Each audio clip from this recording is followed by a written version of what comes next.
Good evening, everyone, and welcome to Talk with the Titans, live from London, UK, all the way to the US of A and worldwide. I'm your host, Callum L, and this is Talk with the Titans. On tonight's show, we've got the world famous Gano Grills in the buildings.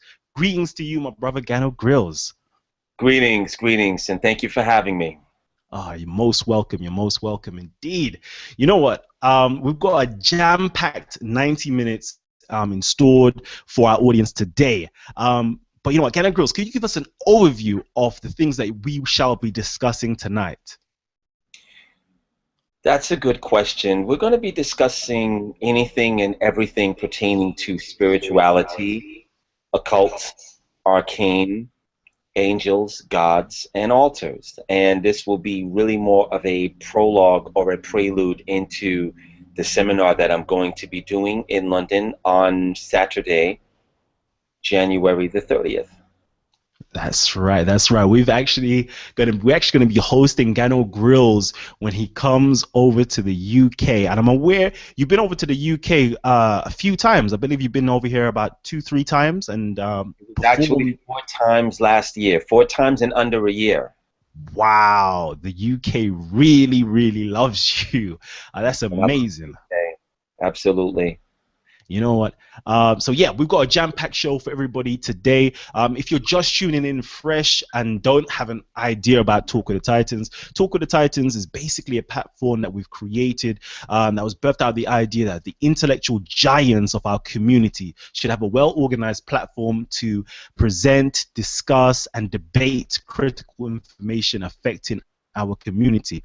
You know what? We've had such great figures from our community, such as Red Pill, Shaka Ahmos, Gorilla Hebrew, Zion Lex. Who else am I missing out on? The Amon Ra Squad, Jonathan Owens, the Magi, Simon Hotel. We've got so many great names continuously passing through the studio.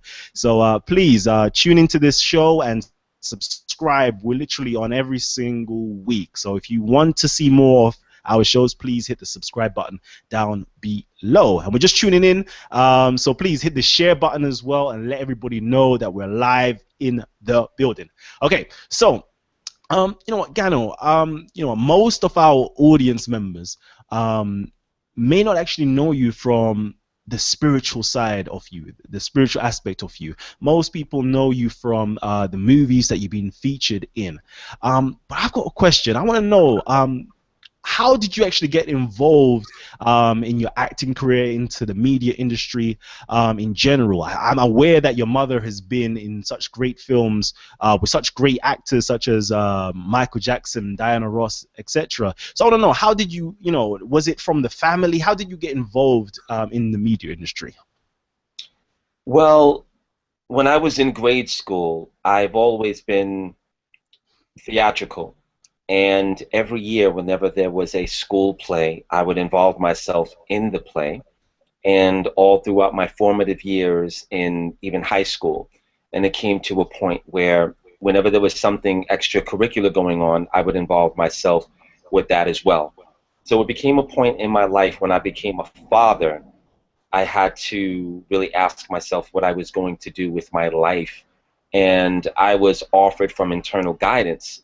I was posed the question, what is it that you have the most experience in? And the most experience that I had at the moment was I have accrued thousands of hours on stage and in front of the camera. So it was just a natural course of evolution that I evolved to just become an actor. And when I pursued it, it was it was pretty simple. So just landing jobs on TV shows, lots of videos, plays. I just continued to do that, and it really was an extension of my creativity. Excellent, excellent. So, you know what? Can you drop some names, some films that you've been in, and some great actors you've actually been around and been associated with? Samuel L. Jackson, Jeffrey Wright, Jada Pinkett, um, Anthony Hopkins, LL Cool J, Nia Long, Omar Epps. It's a pretty decent list of people that I've had the good fortune of working with Damon Wayans. Um, I think there's imdb.com that has my resume on it, and it has a pretty long cachet of some of the films and productions that I've been in, to be Mm, specific. indeed, indeed. And you know what? I was actually watching one of your videos not too long ago, and you mentioned that you've grown, or you was grown up with inside of the mystery school era or the mystery school systems. Could you elucidate exactly what is the mystery schools and what mystery schools you've been actually a part of? The mystery schools, well, when I said that, and I want to correct that, I'm talking about in past lives. It was something that an era or many different mystery schools that have been part of my spiritual education. So in the past, the mystery schools, the purpose and the functionality of the mystery schools is to take the aspirant to the next level and initiate them and induct them into the spiritual arcane. Arcane meaning known only by a few. If you look at some of the Mesoamerican mystery schools, the aspirants and the hopefuls that were about to be ushered into, and they waited a very long time to be brought into the mystery schools. They were subjected to a battery of tests, and some of those tests were they had to stay up for 3 days straight, and then they were walked into a very, very dark cave. But they were warned by the high priest that if for a moment you are not sharp and ready, you will lose your life. So maybe 15 to 20 of the aspirants and the hopefuls would walk into that cave. Then they would have to stay awake for another day or so, when all of a sudden this creature would appear out of nowhere. And this creature was called the Bat God. The wings were razor sharp, and the Bat God would change different sizes. Now, the aspirants that were ushered into the mystery school, this was their very first initiation. Unfortunately, many of the aspirants, their heads were chopped off by the razor sharp wings of the Bat God, and a lot of them just were not on point and they were not ready.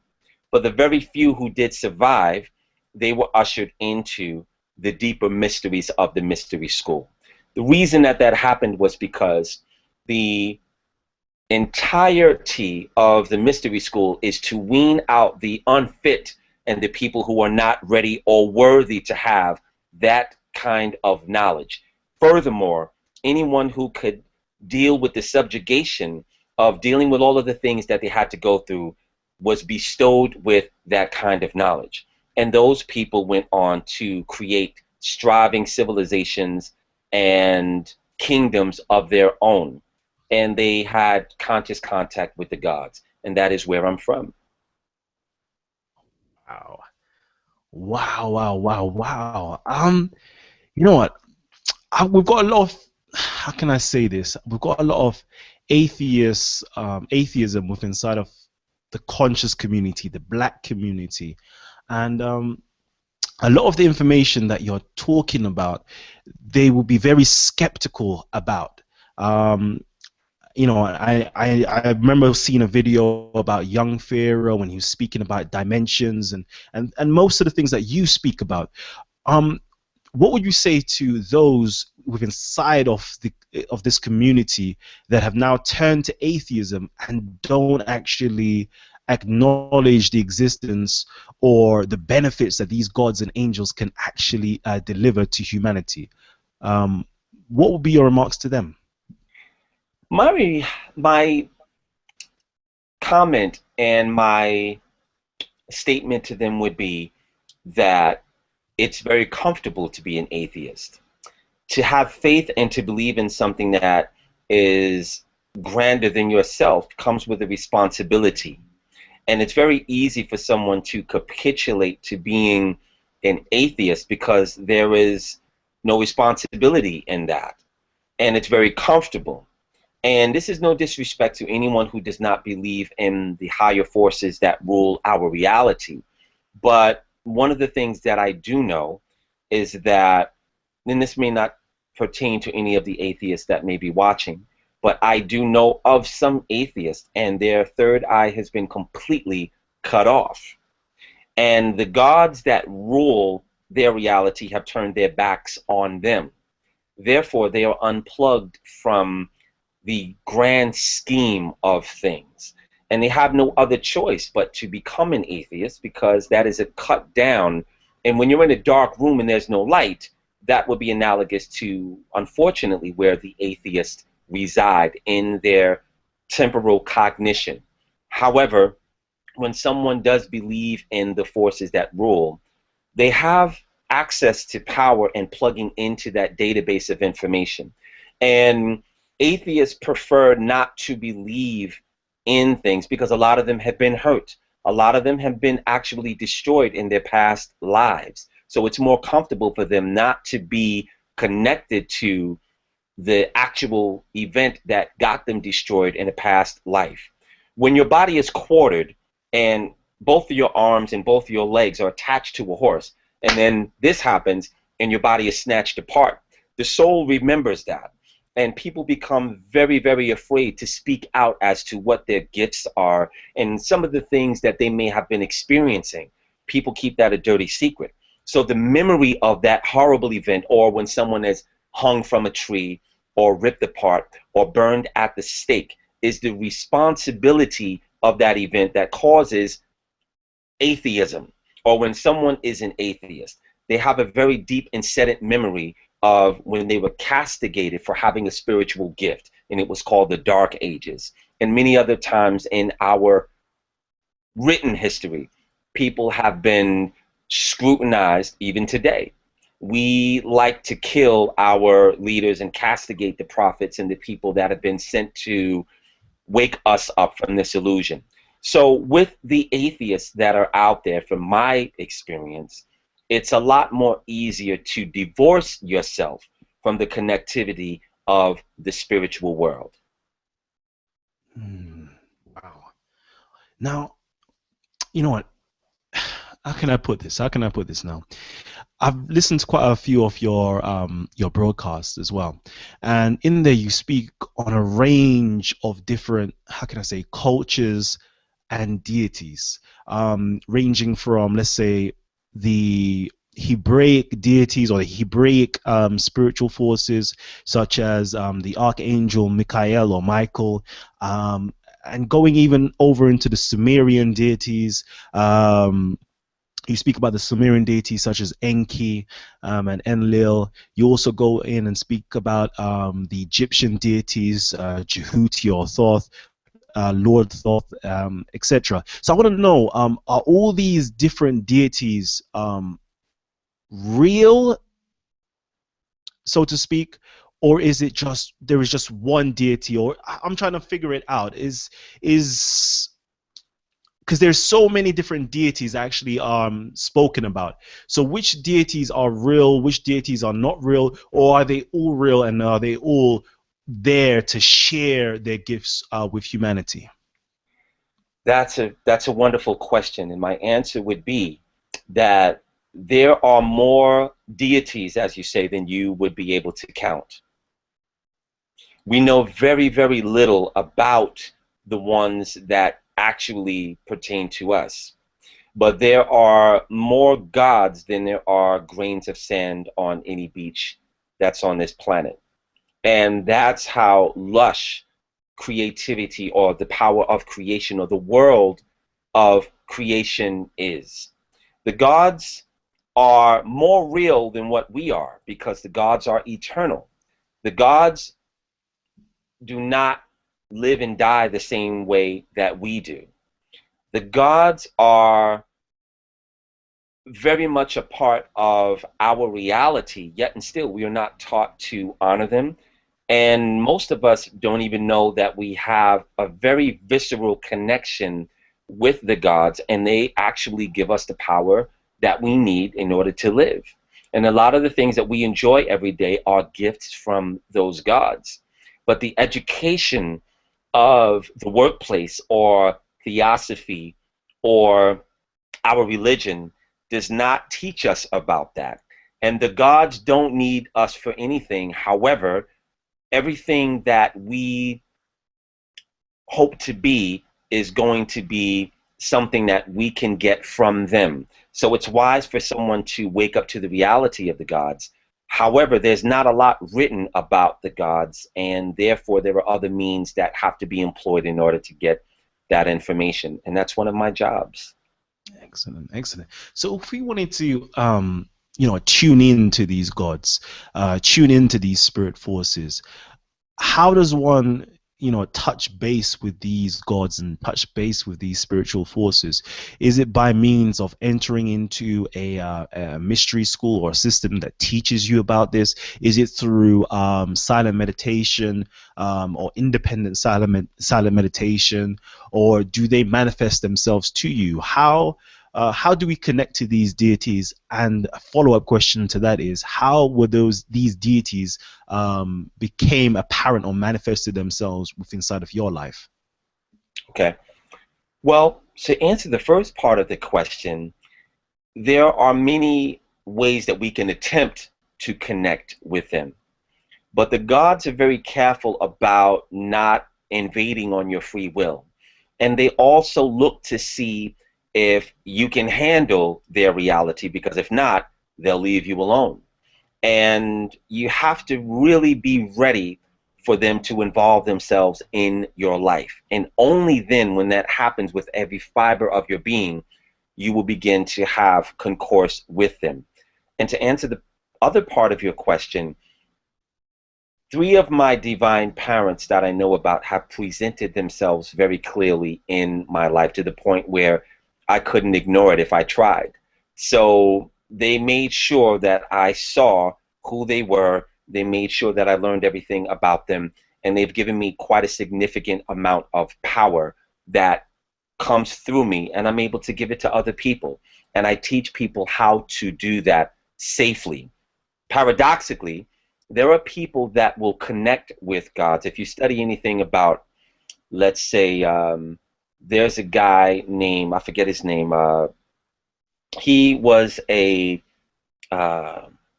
can't remember his name, it'll come up, but he was someone who connected with the gods, and the gods drove him mad. The gods also turned his soul into darkness. And as a result, what he brought to the world was he became a conduit for darkness. And it's something you have to be very, very careful about approaching the gods, because they expect you to be respectful. They expect you to grow and evolve. And when they look upon you, they expect you to be the most earnest, honest kind of person that you could possibly be. When they see that you are doing that, they will come into your life. There is one of my students named Julia, and Julia has seen her fair share of the gods in her dream state, and they have confirmed their reality to her. A lot of people have to really open up their perception in order to perceive the gods' reality, because they're just too big for us to even see in our dream state. So we have to have this working. And in most people, I would say 90%, it is this first eye or the third eye. This is the first thing that forms. It's unplugged or it's dormant, and it just doesn't work effectively enough for you to even see what is going on beyond the veil. So as a spiritual advisor, if I wanted to come to you right now, what will be the process of awakening one's third eye? Or is this something that we're actually going to be finding out about within inside of your seminar, which is going to be happening over here in London, January the 30th? That is a Saturday from 12 p.m. onwards. So how, if we came to you, how would we start to awaken our third eye and our kundalini energy as well? Okay. Well, awakening your third eye takes certain practices, and it also takes you not to allow fluoride to enter your body, not drinking fluoride, not brushing your teeth with fluoride. And there are some other things that you could do every day to awaken your third eye. I actually have something called celestial touch, where I touch your third eye and it'll pop open briefly. There was someone that I did that to that came to be initiated by me, and when his third eye came open, he automatically saw into the fifth dimension where he saw us as 55-foot tall giants. And this is a documented testimony that I have on my website. Now, he had been meditating for about 6 months, so his third eye had regenerated to a certain degree. I just gave him a head start and a jump on it, and I told him that if you continue to meditate, you will be able to see things that your consciousness might not be ready for. So it's something that you have to grow into gradually. There is a very real reason why we don't see into the higher dimensions, and it is because it's to keep us safe, because the fragility of the human consciousness is so didactic that when someone smokes angel dust, the veil comes open and they actually see into the lower dimensions. And a lot of times they'll peel off their clothes and they will feel snakes crawling all over their body, and they'll run down the street naked in 20-degree below weather. That's one of the repercussions behind forcefully opening up the spiritual veil without the right direction.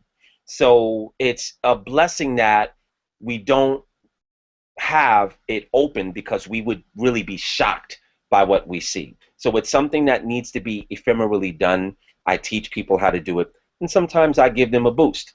To answer your other question about the Kundalini, on February the 6th, when I am there, I will be initiating people and awakening their Kundalini. The Kundalini is a very ancient part of who you were before you started taking form in the physical.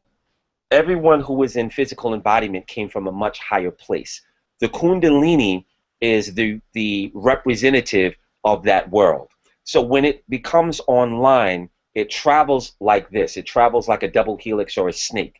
I've been afforded the opportunity to awaken the Kundalini in other people, and that also causes them to see parts of themselves that they never knew existed.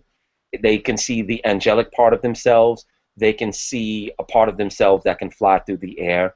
And there are many of those videos that I have on my YouTube channel, and you can hear the people talk about it in their own words. So that's what it means to have a Kundalini that is not just dormant, but it's actually active, it's alive, and it has awoken in your body. And you will become a different person by virtue of that, for the better. And you know what? I'm fully aware that a lot of our audience might be coming from a dense level, and isn't quite up to par, or these terminologies that you're speaking about, it's not in their vocabulary. It's not, they have nobody talking about this type of information around them. So I'm going to try to peel it back and try to help everybody here. One of the major questions that I've been heard or been asked is dimensions. When you talk about dimensions, you talk about the third dimension, the fourth dimension, the fifth dimension. What are these dimensions? How can we break it down in a very layman's term, what these dimensions are? Are we living in a third dimensional world, or are we living in a fourth dimensional world? Which type of dimension are we in?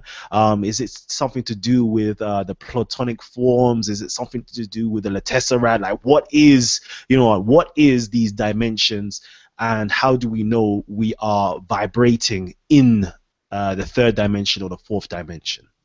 Okay, that's a great question. We are in the third dimension, and it is trying to graduate into the fourth dimension. This dimensionality is a solid, so everything we touch has a density to it. When you graduate or you go to the higher dimensions, it looks a lot like this, except it doesn't have the density or the hardness that the third dimension has. We also get successfully larger in the higher dimensions. The third dimension is, there are two dimensions underneath this from whence we come from. The fourth dimension is a higher dimension where we spend a third of our life in our dream state.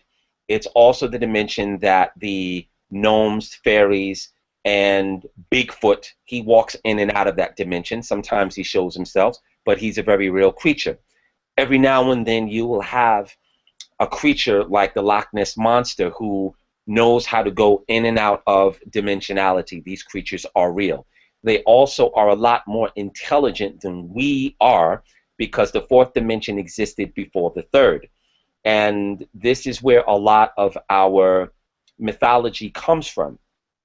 In the fifth dimension, if you look at the Earth, Wind, and Fire entitled I Am, you will see an illustration of Saqqara, which is in Kemet or Egypt.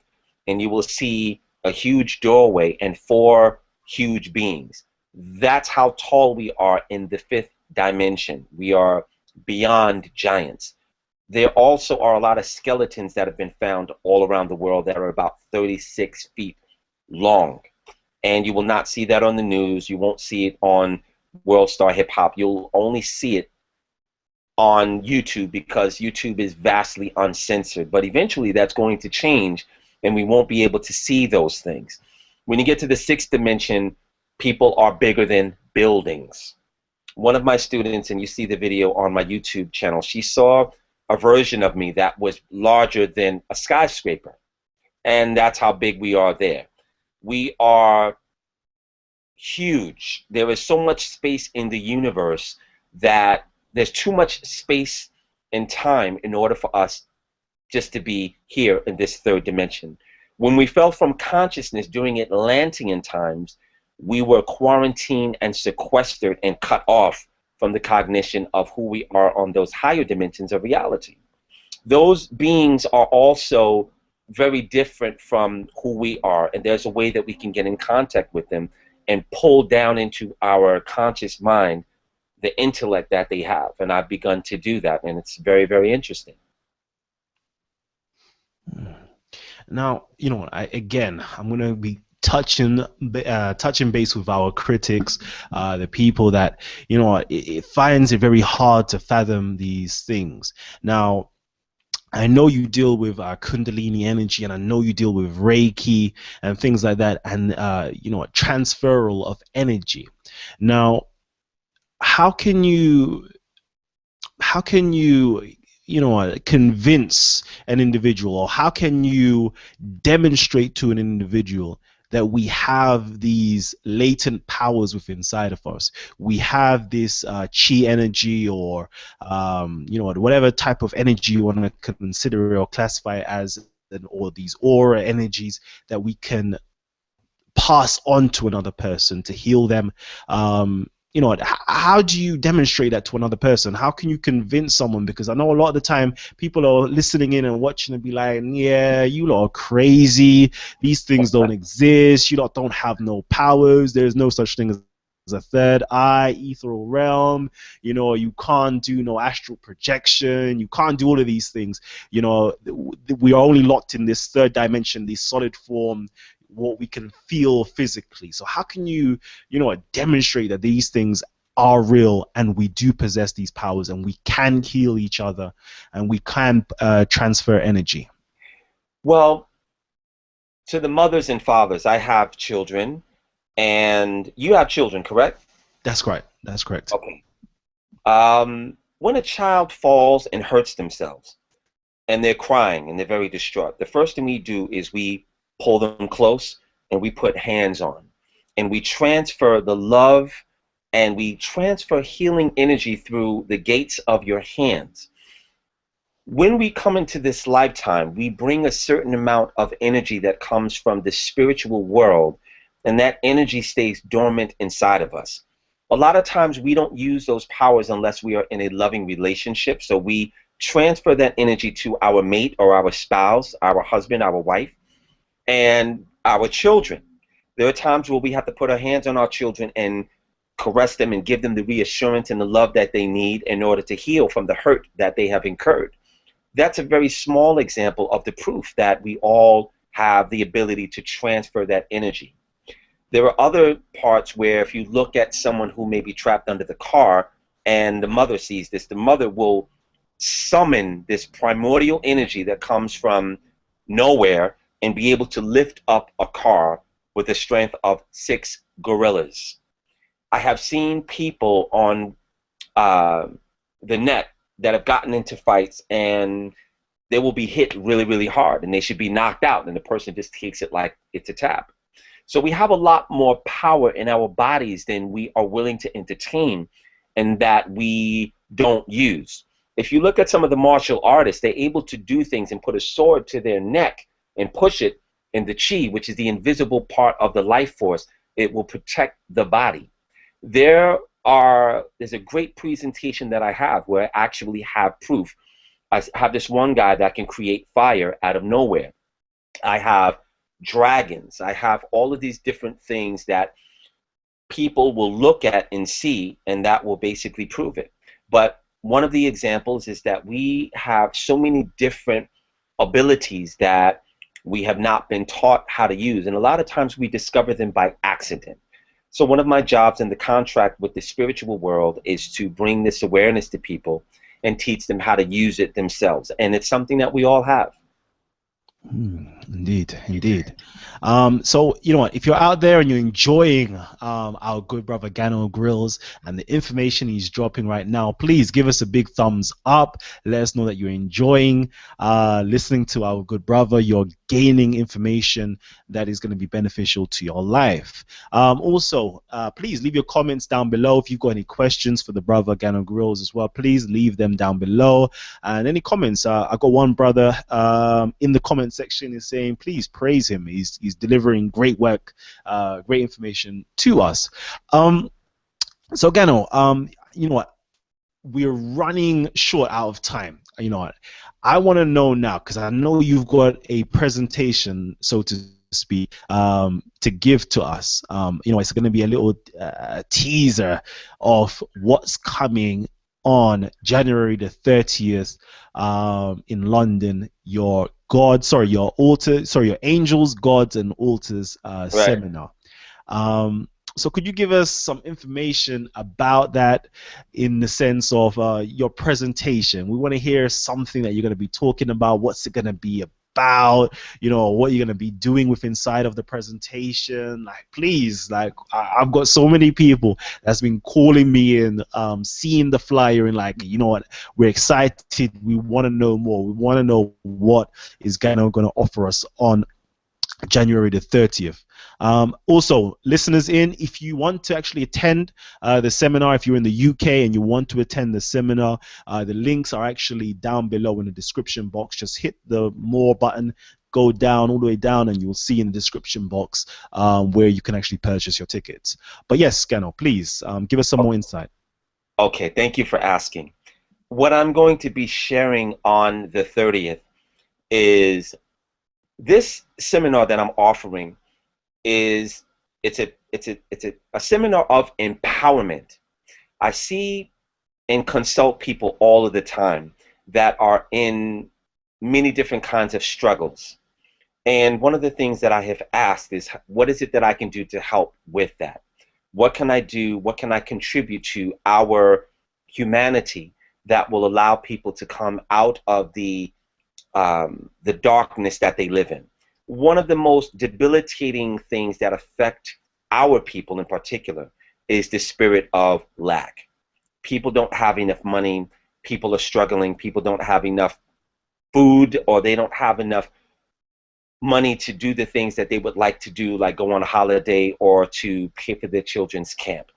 In my opinion, no one should be in that situation. But there's a very real reason why that element subsists and persists in the lives of the unknowing. And it is because we are not connected to our ancestors. We don't have an altar. There are certain angels that are willing to give us their power, but we don't ask for it because we don't know who they are. And lastly, but not leastly, divine parents, cosmic parents. There are parents that we have that are not earthly parents. There are parents that we have that are gods. They are very powerful beings that are too big to fit into our range of perception. But there's a safe way to get in contact with them. And I have modalities, tools, and products that will allow you to safely interface with these very powerful realms and draw down the power into your physical life so that you are not a powerless, feckless person. I want to shout out Wendy and the Stillness. and Amunet Ra. Wendy is graciously hosting this event, and she and I have done a lot of work together in the spiritual world. And she provides the feminine, the ma'at, and she also provides a great deal of information that will help women and anyone who is paying attention. And when we join our forces, it's a very, very powerful thing. So the AGA seminar is one of empowerment, and that's all you're going to get is ways to grow, evolve, strengthen your connection with not only your ancestors because they have a lot of power in your life, and to get more power. The black community in particular are the largest spenders of fiat and money. So there's really no reason for us to be struggling at all. We should be able to do whatever we want when we want to do it, if it is in accord with divine order, of course. So there are some things that should be obvious that I'm going to be teaching about. And there's also going to be a lot of information that will challenge everything that you thought was real. In the last, or the first one that I did, which was just last week, there were lots of tears in the audience because I showed them some things that made them cry tears of joy. I was very happy to present that to them. People also had a lot of things to laugh about, but even more so, people left inspired to do more in their lives just by initiating some of the things that I taught. So one of my guarantees is that if you implement 10% of what it is that you're going to learn at the seminar, your life will change dramatically for the better. So I'm very, very humbled and excited to offer that to people who are ready and willing to have more in their lives and not be powerless. Now, in one of your videos, you actually talk about ancestral money. Um, could you give a breakdown of what ancestral money is for us right now? Because I think, it piggybanks just nicely upon what you were just speaking on. Okay. This is something called, some people call it a hell note, some people call it ancestor money. That particular denomination is something called the golden gun. I haven't even put it on the website yet because I am only making it available to people who come to the 4 Angels, Gods, and Altars seminar. Ancestor money or hell note is something that allow us to give our ancestors the assistance that they need and connect to them and give them an offering that will reverberate back to us in the form of the things that we cannot do ourselves. And the god that you see on the front of it, his name is the Jade Emperor. I have worked with him in other lifetimes, and he is a being that is older than our world by probably a few billion years. So he gave me a gift that when I take the ancestor money, there's a certain ritual that I have to perform, and when I make it available to people, people have magic happen in their lives. So there are many testimonies about that, and that's what ancestor money is. I go into a lot more detail in the seminar, and I talk about who he is, how we can connect with him, why it works, why our ancestors ask for it. I have a friend named Mamie Wheeler who I do Divine World with, and I gave her ancestor money. She knew nothing about it, but I sent her a box of it, and I did certain things to it. She's a mystic, and she has spirits lined up at the top of every month so that she can burn it for them. And they ask for it by name. And they come directly to her altar and they ask for the benefit of what the power of ancestor money is all about. So it's something that is not written much about, but I am an authority on it because I work with the God who gave it to this world. Wow. And because I was actually reading on your website, there is people that has given testimonies about these particular rituals and initiations and ceremonies that you've done with them or for them, and the benefits that they've received in their lives. Could you tell us a bit more about the different rituals and initiations that you actually perform? Um, yeah, some more rituals that you actually perform, Okay, because this is quite interesting. I'd be happy to. There, this is very recently. there was a woman that came, and her name is Coco. She had a stroke, so the right side of her body was extremely impaired due to the stroke. I turned on her Kundalini, and I also offered her some other divine utterance. Now she's running up and down the stairs, and she has great control and mastery back over the right part of her body. And she texts me every day telling me how happy she is. He's like, I love you, Gano. Thank you so much. I feel like I never even had the stroke. And she's a very beautiful woman on the inside. She's a beautiful woman on the outside. And that was one of the things that I did for her. There was another man that I saw a few months ago, and I was walking down the block with a friend of mine, and she introduced me to him. Now, this guy was clearly fully blown. Cancer was very prevalent in his body, and I could see that I could see death in his eyes. It was imminent. And his pants were about, he wore about 4 or 5 pairs of pants underneath, just trying to keep an appearance of healthiness. And I asked him if he would like for me to help him with his condition. He wholeheartedly said yes. So I put my hands on him. I said a certain prayer and a certain mantra, and I said, God bless you. 4 months later, my friend Cynthia saw that man again. He had gained all of his weight back, and he was thanking her to thank me for whatever it is that I did. So all I did was allow the certain energy to come through, and he is fully healthy, and he had full-blown AIDS. So there are many testimonies about that, and if anyone wants to read or listen, they can go to galacticus.com. There's a testimonials page. Each one of the testimonies is a multi-layered miracle, and there are many testimonies on the YouTube channel. So that's galacticus.com. Yeah. Could you spell that for us? Because I know it's not spelled how it's actually pronounced. Right. It's not Galacticus from the Marvel Pantheon, okay? It is Galacticus. It's GALIGHTICUS.com. Again, that's GALIGHTICUS. We have a YouTube channel, same name, and the website, lots of great information on both. Okay. And you know what? Again, if you're appreciating the information that you're hearing so far on Titans TV, you're watching Talk with the Titans, of course, please hit the like button and share this like crazy. Let everybody know we are live right now. We've got Gano Grills in the studio, and I know we've got so many great talking points, so many great cutout points. I know we're going to be talking about this for weeks to come. Down in the comment section on the YouTube, we've got some questions that's pouring in. We've got we've got listeners or viewers in from everywhere. People from Trinidad and Tobago to America, New York to France, and this particular individual from France, Celeste Gogeta, is asking our brother Gano Grills this question. Peace, brother. Watching from France, what can be the benefits of learning how to astral project or astral travel? Astral travel has a benefit in that you astral project every night unconsciously when you go to sleep.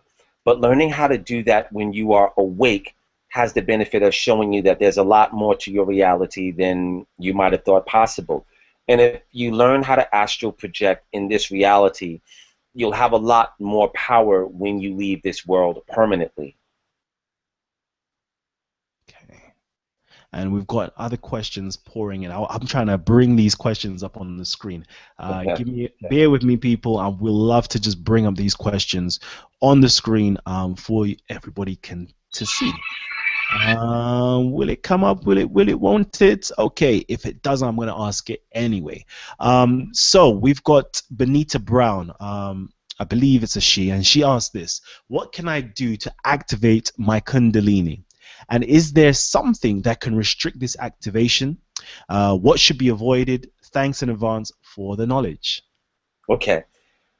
I don't know of any way that, and I would never prescribe a way for you to enact your Kundalini by yourself, because it's a very powerful force, and you could spontaneously combust if it is not done the right way. Many people have blown up into fire, incinerated in 5 seconds flat, and the only thing that might be left are the lower extremities and the legs. This is because people are delving into something that they don't know what they're dealing with. If you want to have your Kundalini awakened, you can come to be initiated by me, and I will do it for you in a very safe manner. But it's not something that I suggest that you do on your own. Could be very dangerous. Okay. All right. Um, you know what? We've got a few more questions that's speaking upon the third eye. Is astral projection another form of using your third eye? The third eye really is the part of your awareness that sees things that are real. So you definitely will be using that when you are outside of the body. Absolutely. And it is connected to your astral body or your etheric state. Okay, and we've got more comments coming in. You know what? The comments are just being are flooding in. So I'm going to keep you on your toes right about now. Okay. We've got a good brother as well called Jesus DiCaprio. He asked this question: can we communicate with our deceased ancestors or loved ones and receive guidance and instructions from them? Absolutely. One of the things that I have all of my students do is begin to reconnect consciously to the land of the dead or their ancestors. It is imperative that we do this because there are lots of things pertaining to your not so distant future that your ancestors are privy to in terms of the information. So what I can suggest any of you do is, if you have an altar, you can go to the altar and have pictures of your ancestors up. Look into the pictures as if it is a window and that you are really talking to them. And realize that the moment you evoke their presence, you will be connected with them. They will see and hear everything that you're saying. And I also would wholeheartedly suggest that you begin to make offerings to your ancestors every day. And you will begin to be more aware of how they come in. A lot of times ancestors have to do a lot of work in order to get our attention. So if you knew Aunt Gladys, we used to wear Charlie perfume, and she's been dead for 5 years, all of a sudden you may feel or smell her fragrance. It is her that's reaching out to you and letting you know that she is with you. If you make offerings, and when you do begin to do that, it's something that you need to be continual with, and you will get a very, very strong ironclad connection with them, and they will guide you. You can have dinner with them every night, and you begin to strengthen your life here by virtue of what you're doing to them there. And you know what I find so interesting is that we usually in our house, let's say for example in our house, we have different rooms to facilitate different parts or functions of our human anatomy. In the sense of, we have a kitchen for food, for storing food. We have a bathroom for bathing, for cleaning ourselves. We have somewhere that we need to go to rest our heads. We've got somewhere we dedicate to view TV. Somewhere we go to listen to music. Somewhere we go in terms of an office to do our work. But in terms of our spirituality, do we have a place in our house set up dedicated to our psyche or dedicated to our spirituality? And the answer to that, more often than not, is no. So I want to know, how do we, should we have a place within inside of our abode dedicated to our spirit, in the sense of an altar? And how do we construct an altar towards our own spirit or towards the deity that we serve? Well, it is definitely wise to have an altar in your home. And paradoxically, the altar represents the unseen part of you. It represents the divine part of you that you don't know anything about. So when you have an altar in your home and it is configured the right way and it has the right elements on it, it will bring certain blessings into your life. It will bring certain information, certain power, and other things that you cannot get outside of not having an altar. An altar is important, and it's spoken about quite a bit in the Bible. And what I would ask anyone is to go to the Bible and ask yourself, why is it that the gods of the Bible make it important for people to make an offering to them? There's a very clear reason for that. Most people don't know the answer to that question.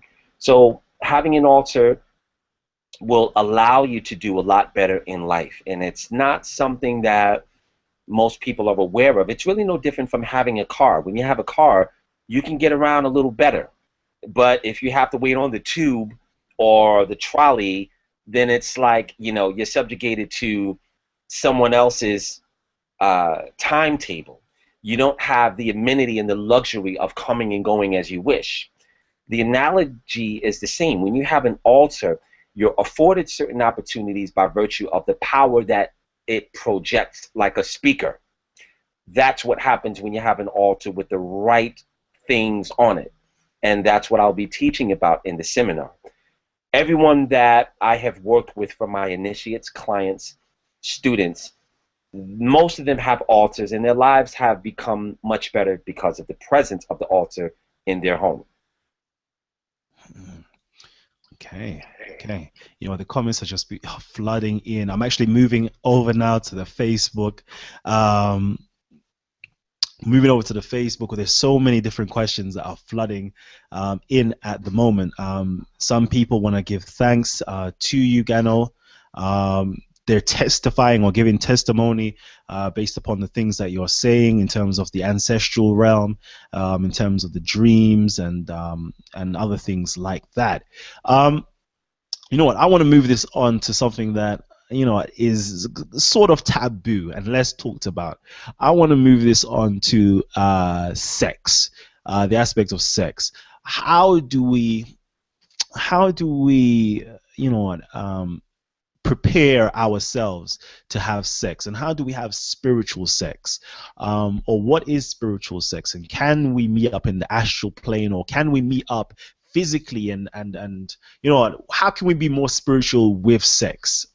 um, well, I'll answer the last part first. And it's very interesting to realize that lots of people who astral project go to the astral plane to have sex. And a lot of people who are storing up their sexual energy will be visited by certain beings that come from the astral plane, and they will feed off of your sexual energy, and it will coalesce in your cognition as a wet dream. It happens all the time. So preparing ourselves to have the right frequency in that sexual exchange, it's important that if you have an objective in something that, if you love your spouse and you're in a loving relationship, that there's a purity that comes with that. And when I say that, it's when someone has a monogamous relationship, that's probably the most powerful way to really connect and have the very best of what the act of sex or passion has to offer. But when someone is splintered off and they're having sex with 4 or 5 different people, and the other partner is doing the same thing, you're really mixing a lot of different energies. You're mixing karmic patterns. You're mixing so many different forces that are being picked up from the act of having sex, and that can make your life pretty messy. So there is really not a lot to be gained by being promiscuous or being all over the place without having a very clear objective. Now, there are a lot of tantric practices that will allow you to pull down a lot of power into your life as well by connecting one intention with your partner, certain postures and positions. And if you both focus on that same event, you will be able to utilize your sexual energy to bring it into your life a lot faster. And some people call that sex magic. Some people call that tantra. It's known as many different things. There are books, many different books that have all of these different positions, and they do a very good job at telling you what you can bring into your life by virtue of doing this position or this posture for this amount of time, doing a certain planetary influence or a different moon. So that's a very advanced area of study that does have very provable facts to it and results as well. Excellent, excellent. And you know what? a lot of viewers are practical people. For example, I'm a practical person. I'm an entrepreneur. I'm a businessman. You know what? I love this spirituality stuff, but you know what? I want to know, how can I use spirituality to help me in my business? How can I use spirituality to help me make money? How can I use spirituality for the down to earth, practical necessities of life? Well, if you look at people who are very successful in our world that have more money than you can count. If you look at the Kardashians, you know Kim Kardashian and her whole family, right? I would be willing to bet that there are certain rituals that they do that allow them to continually project their image and have people buy into the corporation of the Kardashian name.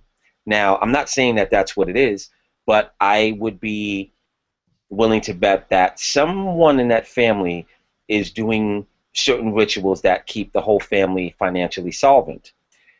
When you have spirituality, I don't advocate that people don't have certain rituals that they perform, because really, I think it's foolish for someone who knows better to do less. So let me give you an example of what that means.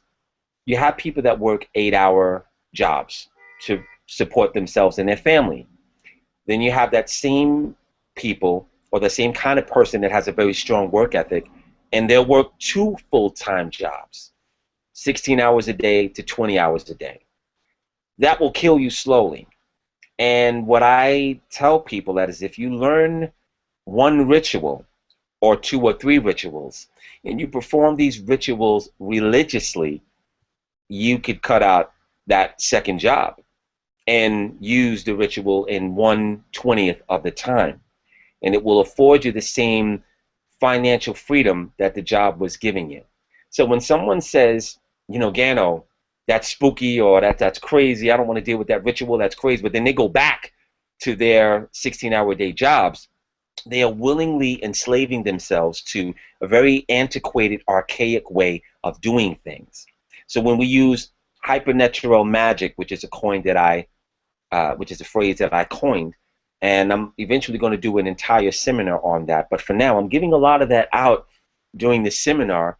I'm showing people how to control time, how to master time, how to be present in different dimensions at the same time, and how to have more luck and fortune and connect with the beings that actually preside over the forces of good luck, serendipity, and wealth. There are beings in the universe that control those forces. And when you connect with them, your life becomes a lot more easier, as opposed to you trying to figure out how you're going to make the ends meet, coming up with a plan. There's an easier way to do that, and that comes through some of the things that I teach. So that has a very clear and resounding empirical result within your life for a fraction of the toil and even less of the time that you spend working these jobs, or hustling, if you will. Mm-hmm. And speaking on jobs and working and so forth, you're in the media industry, you're an actor. Um, I want to know, there's a lot of techniques and systems that's used in acting, such as the Meisner technique, the Stanislavski And it's system, etc., etc. And these are a lot of things where you're either recalling certain emotions, or you're impressing these emotions upon you. So I want to know, these things seems very spiritual in nature, and I want to know, is it spiritual in nature, as well as are we opening up ourselves to these energies or these spiritual forces to actually inhabit our bodies when we're practicing certain techniques as well?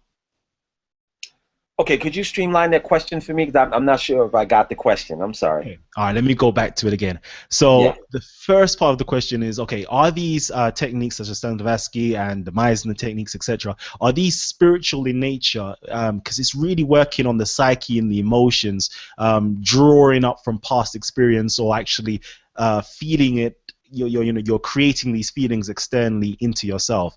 So are these practices very spiritual in nature, and should we be cautious in practicing certain theories?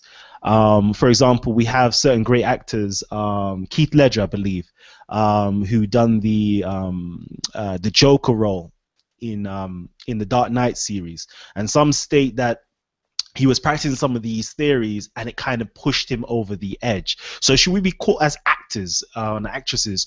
Should people be very cautious in using certain techniques because they are actually spiritual in nature?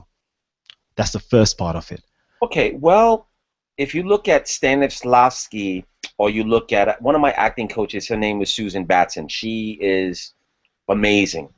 And I wouldn't say that these techniques, whether it's Meisner or even the Batson technique, I don't think that they're spiritual. I believe that they're more psychological.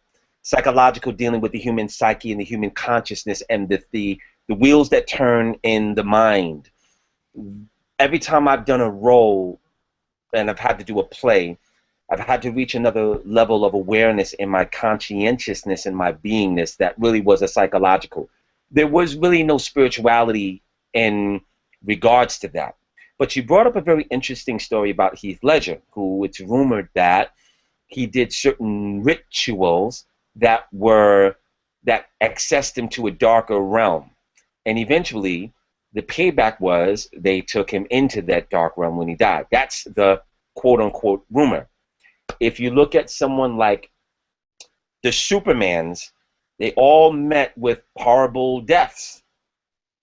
There might be something to be said about the rituality that comes with knocking on the door to opening. Certain actors are very, very astute in inviting darkness into their life so that they can become more magical in their performance.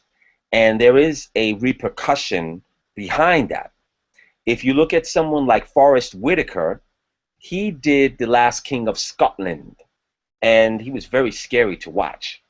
I also know that Forrest Whitaker is a very spiritual man, and I believe that he's dealing with other higher forces because he is such a light being. He's such a powerful presence, but he's a very sweet soul. But I know that he's alchemically using certain forces of light in order to give him that kind of power when he is on the screen. If you look at Sir Anthony Hopkins, he's also someone that is very, it's magical to watch how he becomes embodied with other forces. So to answer your question, I believe that there are actors out there that are utilizing spiritual alchemy in order to possess the spirit of the character that they are projecting out to the world. Whereas if you look at other actors, they don't have or command that same kind of power. So there are different ways. A lot of people aren't aware of ritual. They don't even know what it means. They don't know what magic means. They don't know what spirituality is. They don't know what ceremony is. Therefore, they are not tapped into the energy that it has available waiting for them. But for the people that do, and they use it, it's going to have a very clear result in their life. The same way if you plug into the wall, there's an unseen current there called electricity, and when you plug into it, the benefit will be the light or the appliance will work. Now, you actually touched on Forrest Whitaker. You may have to refresh my memory. He was actually on, what is it called now? Actors. He was being interviewed in front of a panel of aspiring student actors, and he actually spoke. Studio, right. Yes, and he spoke about, I believe it was the Yoruba deities he was using in a particular film.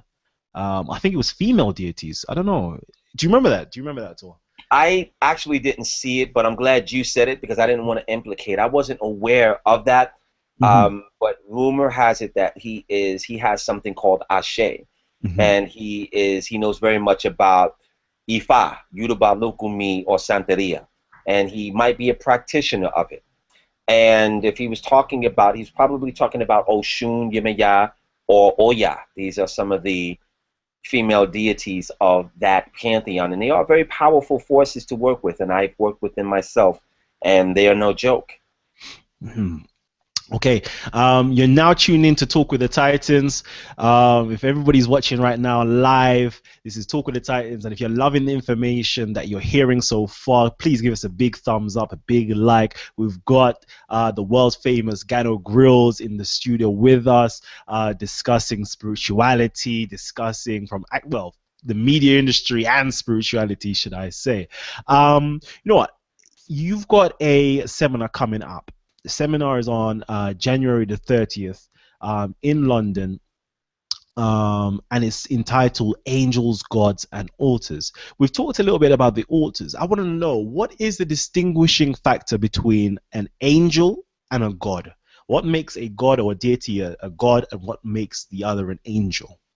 Okay, that's a great question. The angels are, or certain angels, there are many different kinds of angels, but the angels that we are familiar with are extensions of the Creator. They perform the desire of the Creator, and their job is to bring us peace. They don't have a lot of the foibles that the human consciousness has, or even what gods have.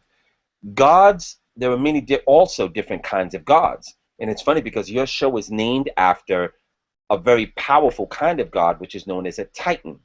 If you look at Kronos, or if you look at Prometheus or Oranos, these are beings that are more powerful than the gods themselves.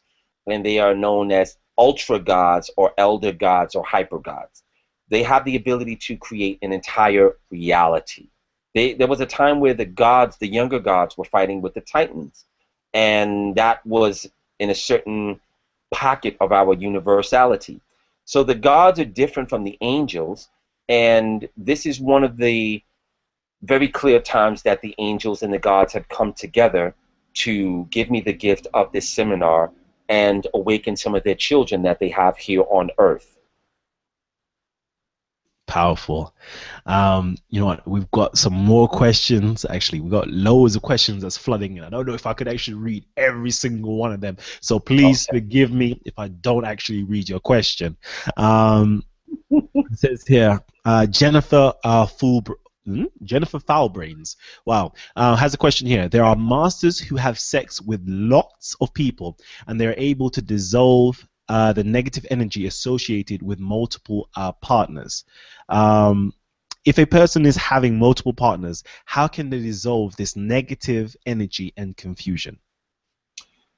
You would have to have you would need to become somewhat of a bodhisattva for a minute, which means you would have to stop having sex long enough to have your cords cut, and the red tape becomes more like iron tape that will constrict you from doing certain things when you have a myriad of partners.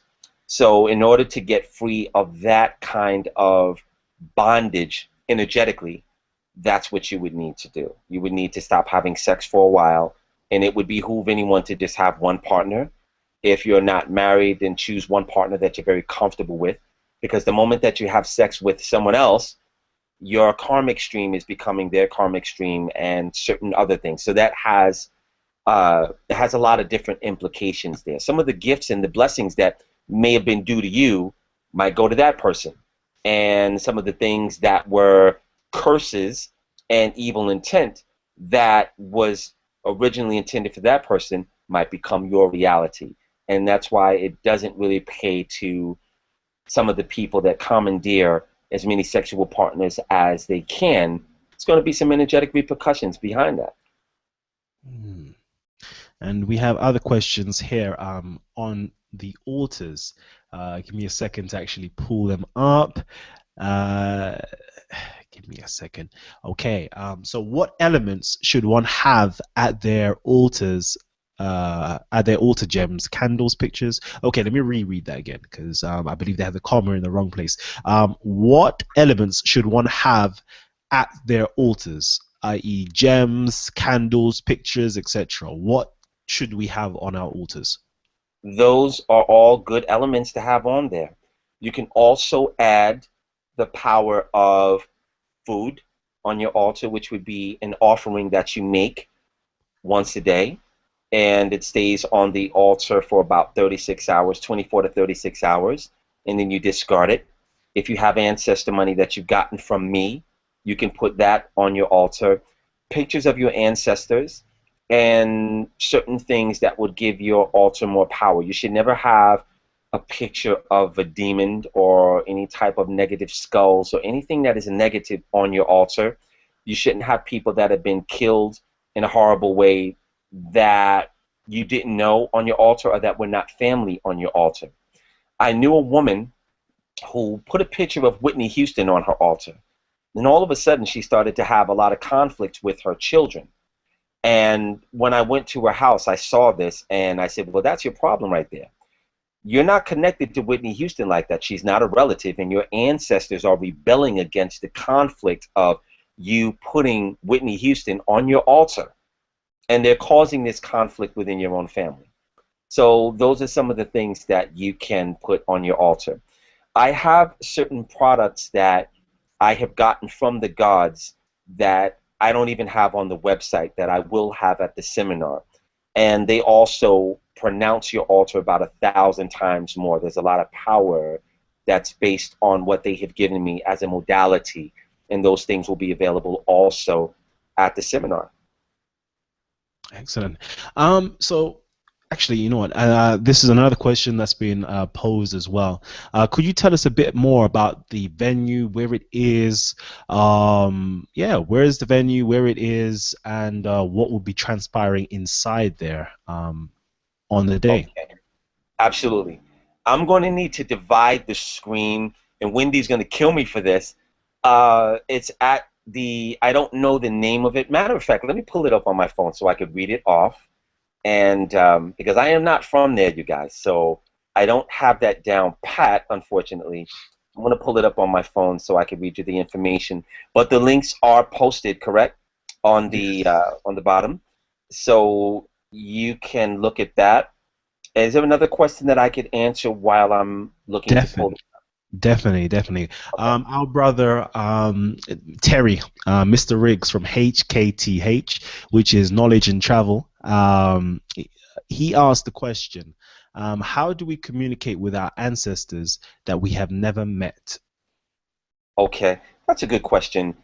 The same way that what you can do is go to your altar, and if you don't have a picture of them, you could simply say, I wish to communicate with my ancestors, known and unknown, and they will hear you. It's just that simple. But you do it through the window of your altar.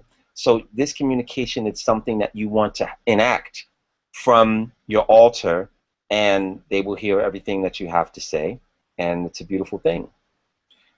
Okay, so I do have the information about the where. It's at the Can Mezzanine on Old Street, and that's 49-51 East Road. And you could take the tube to Old Street, and it's about a 5-minute walk. And the local number that if any of you want to call to get further information, you can call Wendy in the stillness, and her number, ironically, is 4478-6464-9922. So that's the information about it. It will begin at 1,200 hours, and it will go to 1,700 hours. Okay, I'm gonna be a bit cheeky. I'm gonna be real cheeky, Gano. Okay, Forgive me for this. Forgive me for that's this. okay. Okay. I forgive you already. Like I try to give my people, my audience, my listening members, you know, I try to give them things as much as possible. And I know you're coming over here to the UK, so I want to know, could we get a special free ticket from you that we could give out on the show? Absolutely. Okay. Absolutely. I'm going to go you one even better. Are you ready? Okay, I'm ready. Okay. This is what I'm going to do. I'm going to give you and your audience a free ticket, and for the next 24 hours, starting at your midnight tonight, I'm going to put a special link on the website, and for the first 20 people, they will have a discounted rate of half. And that's only for 24 hours. So you have the free Wow. ticket, and the first 20 people to snatch up their occupancy, it will only be alive for the next 24 hours. And what you will do, who are listening, who want to take advantage of it, is go to galacticus.com, go to the events page, look for this flyer. I don't know if you can see it. I'll put it up on out my screen. Okay. Look for this flyer, and I'm going to put and this goes for anybody. It'll be up for 24 hours, and when you hit the pay now button, the price will be reduced, and that will only be for the next 24 hours. Okay. So I'm about to share my screen. Um, so everybody who's listening in right now, where are you? Entire screen. Yeah, let's go for entire screen. Okay. So is this flyer here? Can you see the screen? Yes, sir. I can see it, and that's it. So that's the flyer right there. And if I am correct, you are Galite. GHT. There you Yes. go. If you scroll There down, you there you go. go. That's right. .com. So we'll literally have to go up to the top to the event section. That's right. And there is the big flyer. It That's has right. all the information. Can Mezzanine, Old Street, 49 to 51 East Road, London, N16AH. You can always pause the video to recapture the information if you haven't got the flyer already. And yeah, there will be a special button placed right here for Titans TV, Talk with the Titans, with a special discount rate of 50%. Excellent. I'm loving this. So Okay. galacticus.com. Everybody, galacticus.com. Wow. That's amazing. That's amazing. Yes, Thank sir. thank you. That's Thank in you so that's much. in the spirit of giving. So 24 hours, that will be a distant memory. All right. So people, you got 24 hours to make that purchase. Please do not miss out on this because this, oh gosh. Well, anyway, I'm going to be there. So I'm going to be there. I'm going to be there no matter what. Fantastic. So here we go. Let's see. We've got so much questions coming in. All right. So in terms of your inspiration, where would you say your inspiration comes from? Is it from Buddhist teaching, Hindu teachings? How did you come to become Gano Grill's, a spiritual advisor? I've had some very, very good teachers that I have learned from, and I've read a lot of books. I've gone to a lot of lectures. I have I paid my dues in terms of spending lots of money on going on retreats and seminars, and then doing the work on the inner, doing the meditations, doing the ceremonies. And that really is a synergistic answer to where I am now. What happens is when you put in that kind of work, eventually the dividends that pay off is that you are recognized in the divine world. And the divine world, we're being looked at very closely. And the beings that control the divine world, when you put in a certain amount of work, your aura becomes a certain color. Your soul becomes a certain color, and that's something that is red.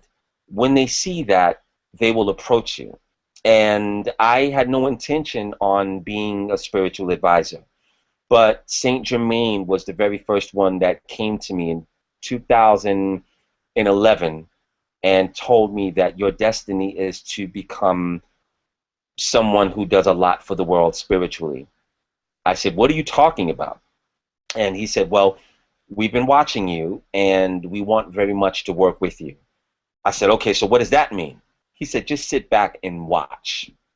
So 3 days later, all of these strange miracles and hypernatural experiences started to happen all around me. And I couldn't ignore it. They put me on path. They sent me people that I were to help, and people started to see me in their dreams and in their visions, and that still happens to this day, and it is because that is what the spirit world wishes to happen. So it's been very, very, very interesting. Hmm. You know what? I'm going to ask this final question from, you know what? Okay, I'm going to save another question because we're literally reaching the end of the show.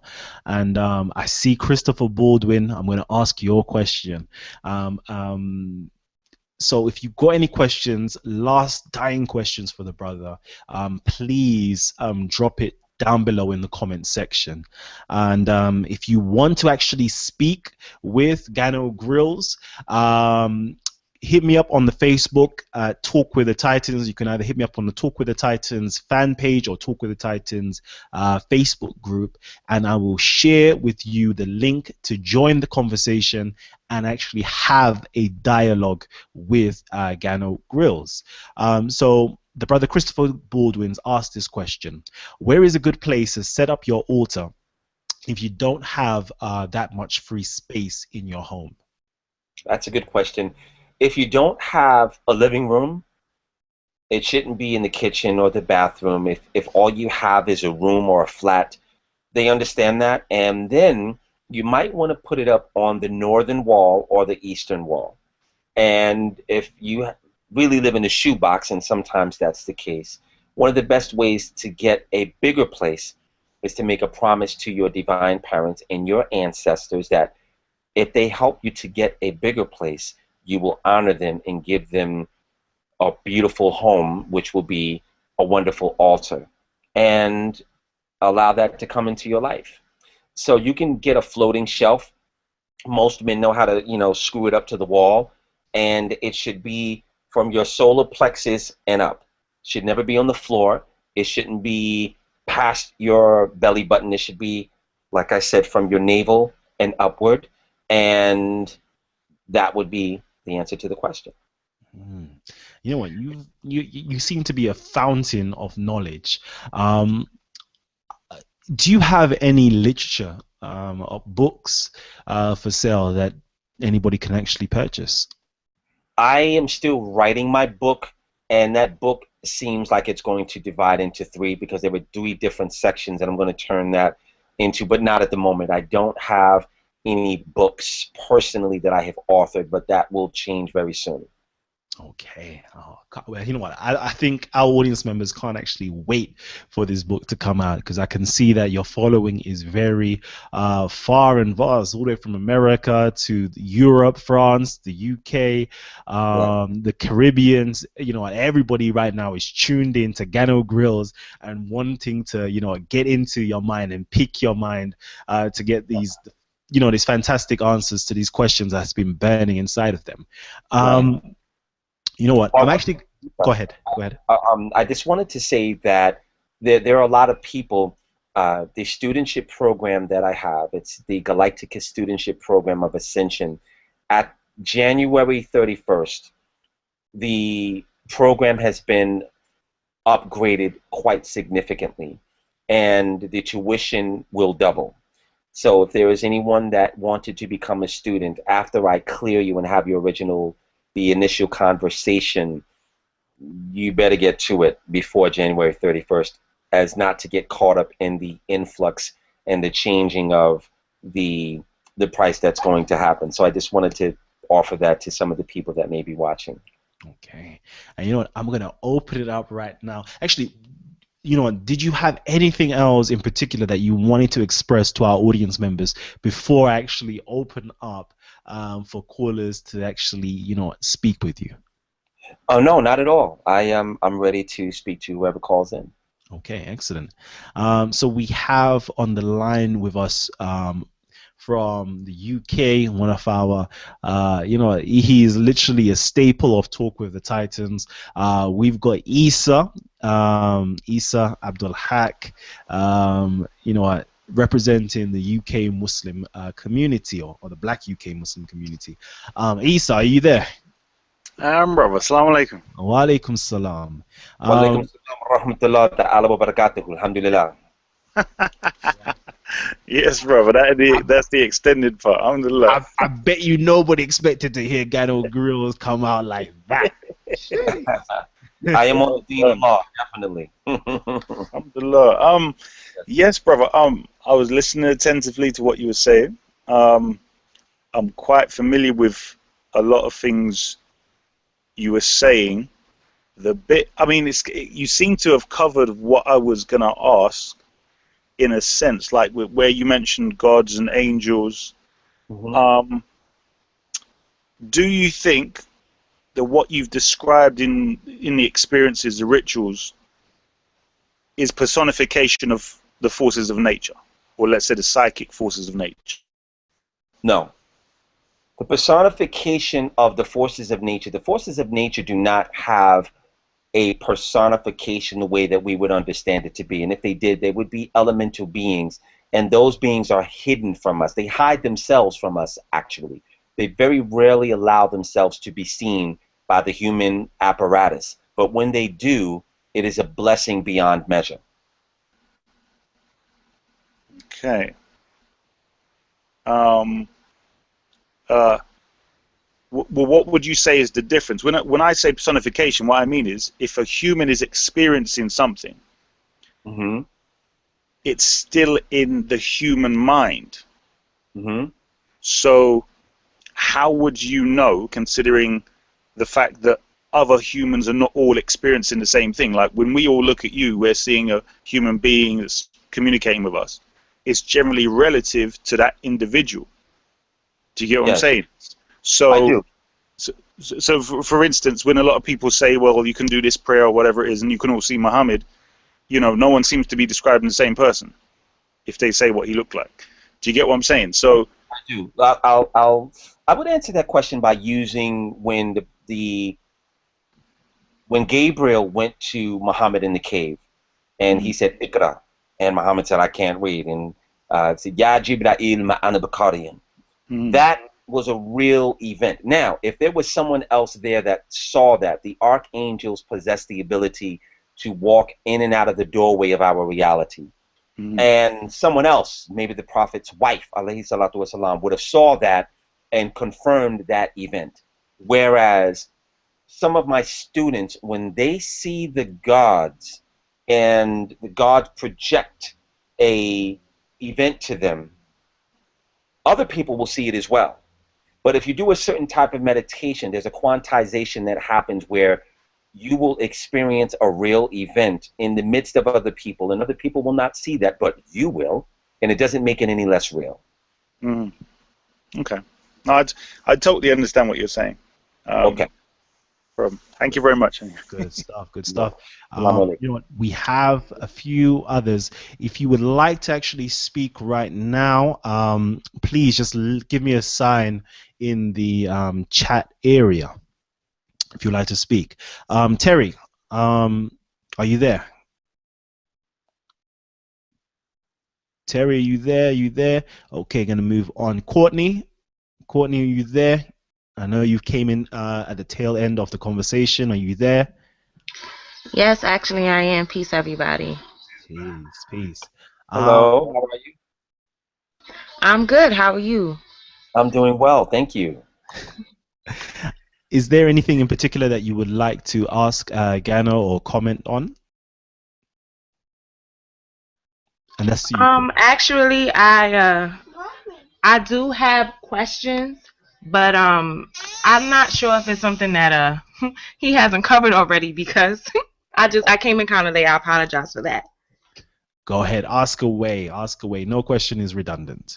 Well, I actually read the caption of the show early in the day, and I'm a little confused only because it seems as if and I could be wrong, but from what I read, that it seemed that what he was trying to express was that there was only like a certain number of people who might be privy or be included in this knowledge or in this higher realm of existence. And what I wanted to know is if that one, if that's the case, and two, I'm of the belief that if a person um, seeks to have a higher spiritual understanding, if they seek to operate at a level of mastery, that's available to anybody. So is that something that just a select few people will be able to experience, or is it something that as many people can experience as they want, according to his teachings and what he believes? Okay. Well, I would say that there's a saying that says many are called, few are chosen, but there's a missing part to that. The missing suffix is fewer choose themselves. So everyone is invited to sit at the table of knowledge, but very few people allow themselves the opportunity to sit at that table of knowledge. We all have the ability to be divine masters in the flesh, but very few people want the responsibility that comes with that concourse. Case in point, prime example would be I come to the UK to present a seminar that will empower you in every area of your life, but some people will look at the flyer and say, I'd rather go out to a club. I'd rather pop bottles. I'd rather buy myself a pair of shoes. And they will miss out on the invitation to sit at the table and learn the things that will not only emancipate them, but if people are really clear, this could be your last lifetime in embodiment on earth, and you could be free to go to other places and stop the cycle of life and death, which is something that most people have been repeating for many lifetimes. So it's available to everyone, but it takes a special kind of person to really want and come closer into receive this. And I make it available to anyone who's ready. Excellent. So I have one more question. I'm sorry. Go ahead, Courtney. Do you think that you spoke about other lifetimes? So I'm assuming that you believe in reincarnation. Do you believe that the experience or the opportunity, I should say, the opportunity to not have to repeat another lifetime is something that presents itself in every lifetime? So if I had 100 different life experiences, do I get the experience? The opportunity to not have to repeat another lifetime in every life experience that I've ever had, or is it something that? I'm sorry, you can answer. I'm sorry. Okay. Well, the opportunity for you to transcend beyond this lower life and physical embodiment in the third dimension is available to everyone. We are the ones that choose to come back over and over and over again. And there are lots of books written and case studies. It's a proven fact that if you look at hypnotic regressionists or psychotherapists, hypnotherapists, they have had hundreds and thousands of clients, and the client talks about the end of one lifetime, going into the spirit world, and making a decision to come back here again because they wanted to change something and do something that they forgot to do or was distracted by. I hope that answers your question, Courtney. Let me know. Yes, okay. It does. It does. Thank you. Great. You know, we've actually reached the end of the show, but we're going to continue off air as per usual for a good while, and this is only reserved to those people who are members of the Talk with the Titans Facebook page, the Talk with the Titans fan page. If you want to have the link, it's inside of the Facebook group page where you can actually sit with us for the next hour or so and speak with you know, our elder, our teacher, our brother Gano Grills for as long as we can actually keep him online and on air with us and just pick his brain and try to get some healing information and healing energy from him as well. So if you haven't already, please join the Titans, the Talk with the Titans Facebook page and the group page as well. You know what, Gano, is there anything else you would like to tell our audience in terms of how do we get in contact with you? If we wanted to get in contact with you, do we email you? Do we visit the website? How do we even become a student of Gano Grills himself as well? Okay. Thank you for asking that. And the best way to get in contact with me is on my website. It is info@galacticus. That's info@GALIGHTICUS, or should I say info@GALIGHTICUS. I know you guys say H a lot. I like that. So that would be a way. And I have a number in New York, which is 212-604-4446. Again, that's 212-604-4446. I believe that, did you put that description in the drop down? That those links are there? Yes, they are. And if anyone desires to become a student, the studentship program is very powerful, and it comes with some very interesting assignments in the spiritual world. And for the first time in your life, you will experience some things that you didn't even know were possible. There is a page on the website, and you need to access this, unfortunately, from a desktop computer or a laptop, not the cell phone. The cell phone version of the website is very truncated for now. I apologize for that. We're getting it together. But the website, you can look at the studentship, the Galacticus studentship program, and that will tell you all that is involved with the program. And it's a wonderful tool to advance yourself spiritually on an exponential level. Excellent. I'm just posting up the link in the Talk with the Titans Facebook group page. So I've seen that there's quite a few people that have just joined the Facebook group page. If you've just joined in, just click the link and it will take you directly into the chat section. We've only got space for about 4 or 5 more individuals to come and join us. So please join the Facebook group page if you haven't already, and just click the button and join in with the conversation with Gano Grills off air, live, pick his brain, get as much information as possible. So as you can see, they just faces are just jumping in right now. Already. So please keep your mics muted until we go off air. Okay. So, Gano, it's been, amazing. It's been an absolute honor actually having you here with us. I don't think we've had such a show like this since Orisha show. We had a show called Orisha, African Religion Explained, where we had a Babalawo come in from Nigeria and gave us a great discourse on the African religions and spirituality and the Orishas and the Ifa system, etc., etc. So this is I have to actually compare it to that show. There hasn't been a show like this for a very long time, and we love it and we appreciate you a lot. So in that being said, I'm actually going to sign out now. And if you've got any last words to leave, actually, please sign us out. Let me just give me my last spiel. This has been Callum L. Talk with the Titans, about to sign out. Gano Grills is just going to sign out for everybody else. Peace. Okay, peace and love. Salute.